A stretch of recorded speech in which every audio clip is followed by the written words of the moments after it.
What's going on, family? So today I wanted to go ahead and show y'all, give y'all an update on a video we did last year, right? Growing melons and cantaloupe in containers, right? I realized that a lot of people had questions about that video or something like that, right?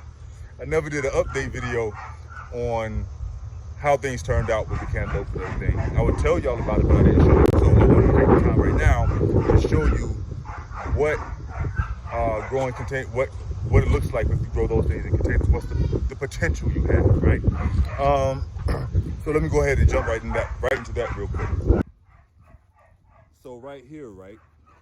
I know there's no fruit in here. There's no melon, there's no cantaloupe, there's no honeydew, there's no anything. Now you see, we got a little bit of watermelon, look like it's trying to come through, trying to peek through there.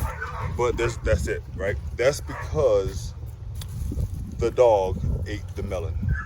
I don't know what possessed her to get in this container and get that melon. It was only one melon, and it was a big melon too, like almost the size of a store-bought melon. It had a few more weeks to ripen, and she came and she snatched it off the vine in the middle of the night. She had got off of her runner and took the melon. And the worst part about it is she didn't even eat the whole thing. she ate like a quarter of it and then just left it. I'm like, that's such a waste. But it looked like it was gonna be so good too. But let me go show you some of the other stuff that we got that's in containers. 5-gallon bucket, right? We got 2 right there and 1 right there for a grand total of 3 on the same vine. Now I don't know if I'm gonna let all 3 of them ride out on the same vine. I might cut that small one off because it has been small for a minute. But I was thinking like just give it some time to grow or whatever. But I might cut it off just so that the plant can focus on the other 2 that's on the vine. I don't want to cut those off at all because those look pleasant.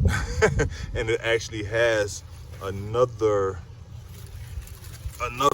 fruit set right, where'd it go? Right there, another fruit set right there. And I don't know if it has any more. I don't think so.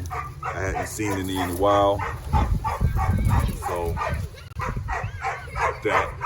that's that for that one. Then over here we have this one here. This was actually the first one of all the melon. Sorry, my phone died, but that's actually the first melon of all the ones that are growing. That was the first one. And then we have one right there. It's like, dang, I'm glad that one, it ended up moving away because it was like stuck right in the corner of the pipe, of that pipe and the fence. But it looked like as the vine grew, it just shifted away from there. So that's good, that makes me happy. And this one, I think this one had another one growing as well. I'm not 100% sure. Oops, sorry. I can't remember if this one had another one or not. But those two make me happy. I think this one did have another one. Oh well, I'll find out in a couple of weeks if it's there. It'll be bigger, right? So that's that for those 3, right? So we have another honeydew or cantaloupe. It's a cantaloupe. It's a hell's best, and then 2 cantaloupes here. We also have a watermelon and a watermelon, right? Now this watermelon here has been really stubborn. Keisha planted this thing, man, way back months ago, and it was just stagnated for so long. Then it finally took off, and then like a couple days ago, I came out and saw that it actually I was wondering if it was gonna fruit, but it had a fruit there, and then it had one there that's dead now, right? So I guess it had put out a couple. I don't know, it just didn't. This one didn't seem to do so well, and I'm thinking that it's more or less the plant, not the pot, not the container, right? But it did put out fruit. It finally did put out fruit. It did something. You know, it did something. This one is fairly new. This one and the one in that orange bucket I bought them at the same time, right? I think this is one of those ice box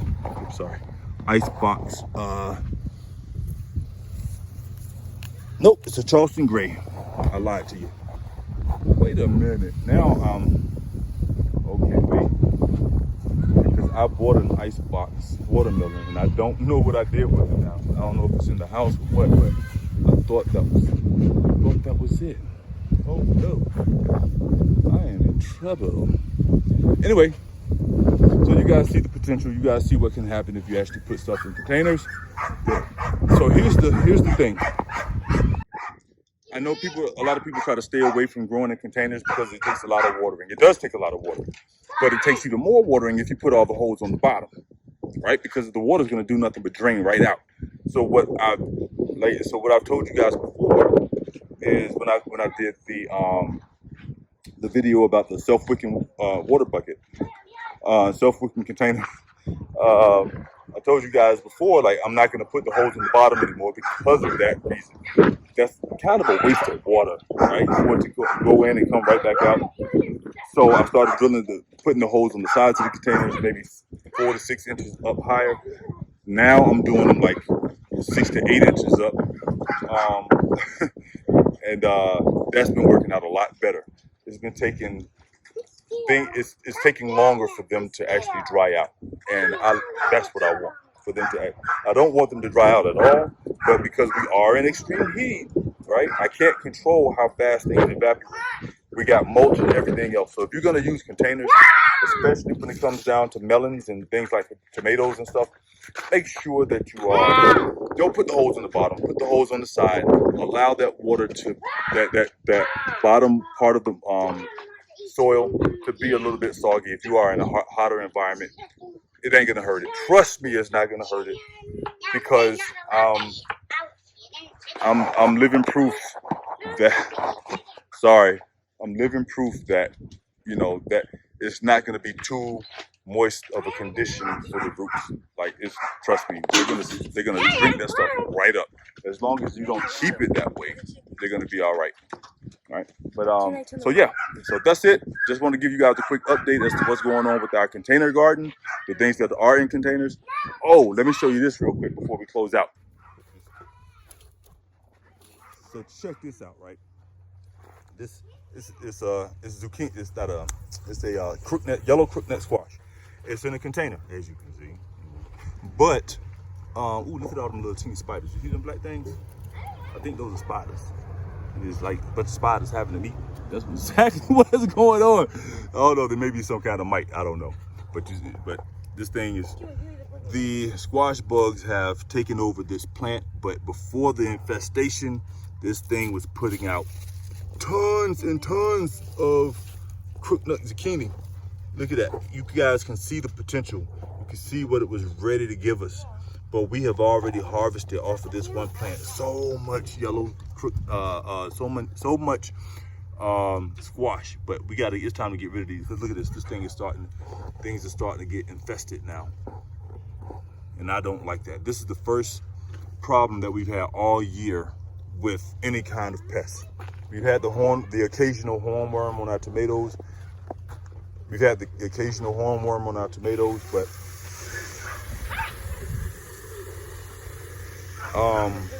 we've had the occasional hornworm on our tomatoes, but now I'm starting to see more and more pests, and I don't like it. So I'm gonna have to start ripping this stuff out and getting rid of it, because I'm trying to minimize all this stuff, all these pests, because they ain't no telling what's gonna happen next, right? I think the things in the containers are doing better than the things that's in the ground. And things in containers and things in raised beds, because the soil is just so. Some things love it, and everything else hates it. Right? We had 1 year we had tomatoes in containers, and it was a cherry tomato, and that thing loved this soil. We couldn't get it to stop producing tomatoes, but the problem was that at the time we had a bunch of hornworms just took over. We had a hornworm infestation, and that was my first time. That was our first year and our first time ever seeing a hornworm. So I was like, oh, cool, we gotta call Godzilla. We got Mothra's baby in here. But yeah. So anyway, guys, just wanted to show you that update, show you that it's possible to grow melons and things like that in containers. And we will see you guys in the next video. Y'all take care. Peace out.